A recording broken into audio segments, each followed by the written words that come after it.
4FeCN/6 potassium ferrocyanide K4FeCN/6 और potassium फेरी में K3FeCN/6 तो पोटेशियम फेरो और पोटेशियम तो K4FeCN/6 और K3FeCN/6 इट इज पोटेशियम फेरो 4 फेरो 4 3 फेरी फेरो फेरी फेरो 3 फेरी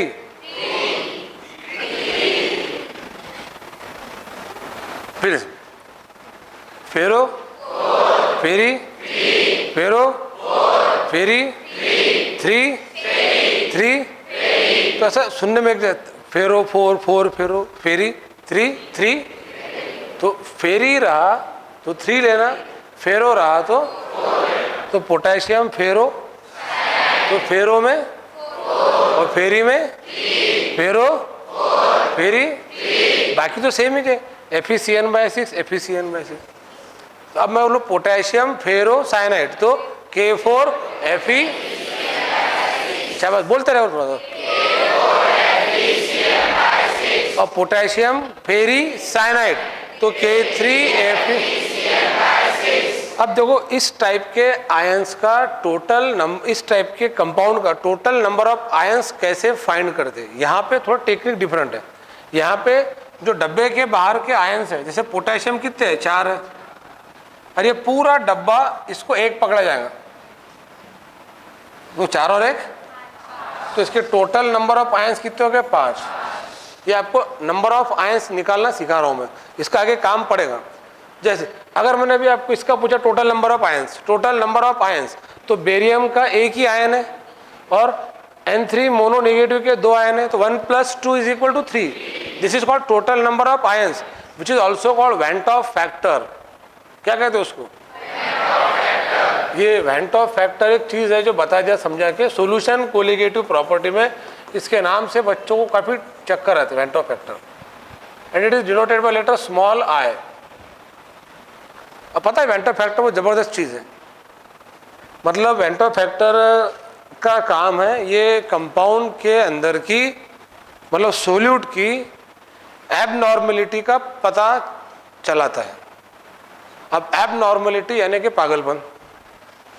अब जैसे मान लो 3 लोग आपके सामने से आ रहे, एक इंसान जो है वो दूर से देख के आपको भला बुरा बोल रहा तो आप उसको क्या बोलेंगे? पागल बोलेंगे। दूसरा जो है वो आपको दूर से देख के भला बुरा तो बोल ही रहा, साथ में पत्थर उठा के मार रहा तो आप उसको क्या बोलेंगे?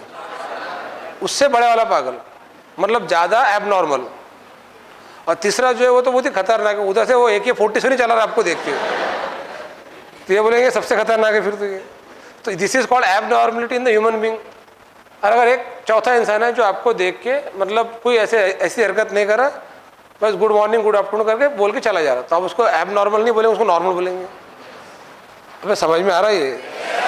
तो जब आप किसी सोल्यूट को हम किसी सॉल्वेंट में डिजॉल्व करते तो वो सॉल्वेंट में डालने के बाद जो सोल्यूशन बनेगा वो नॉर्मल रहेगा कि एबनॉर्मल रहेगा, और अगर एबनॉर्मल है तो कितना एबनॉर्मल रहेगा, मतलब भला बुरा बोलेगा, पत्थर मारेगा कि बंदूक चलाएगा। मतलब एबनॉर्मलिटी का पता करने के लिए जो फैक्टर होता है ना उसको वेंट ऑफ फैक्टर कहते हैं।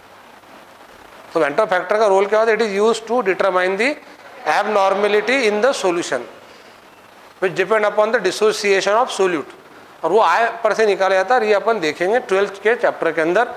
मैं हल्का सा बेसिक बताते वेंट ऑफ फैक्टर। अब बताओ पोटेशियम फेरोसाइनाइड का अगर मैंने आपको ये पूछता the went Hoff factor of potassium ferrocyanide, तो सादी भाषा में पूछा मैंने पोटेशियम फेरोसाइनाइड में टोटल कितने नंबर ऑफ आयंस है? 5। The answer is 5। The went of, अगर मैं ऐसा पूछूं आपको, ये फॉर्मूला दिया नहीं गया, just the name is given, the went Hoff factor of potassium ferricyanide. अब ये क्यों पता है 4? क्योंकि आपको फार्मूला पता है। ये 2 अलग से फार्मूले लर्न करना, और यहाँ तक कि सर फार्मूले कैसे बनते थे वो सिंपल बता था। ये सब एनायन है और इसके पहले स्लाइड में भी एनायन थे। आप उधर से पहला कैटायन उठाओ, जैसे आपने उठाया मान लो लिथियम,